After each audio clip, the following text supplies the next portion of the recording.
Je voudrais d'entrée de jeu qu'on ne charge pas trop l'école de toutes les responsabilités de nos échecs ou de nos difficultés en matière éducative. Je voudrais le dire d'emblée, ne peut pas se limiter à parler d'école.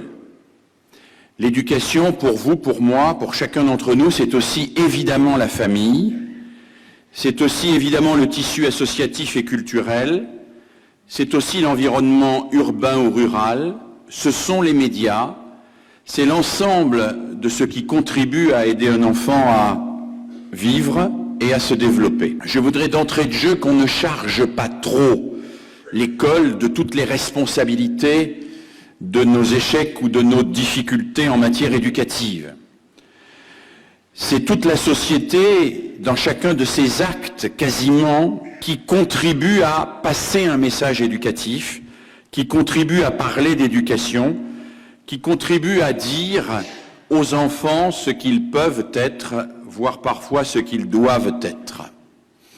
À cet égard, parler d'éducation, c'est s'interroger sur notre responsabilité d'adulte, responsabilité collective de ceux qui accueillent des enfants qui viennent au monde infiniment démunis.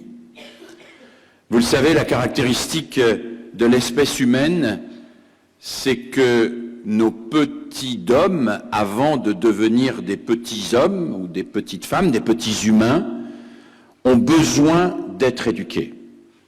Ils ont besoin d'être éduqués parce qu'ils sont inachevés et que cet inachèvement impose une éducation et en même temps permet le développement de leur liberté. Nul n'a jamais vu une abeille démocrate, l'abeille est génétiquement royaliste, elle n'a pas à se poser la question de son régime politique.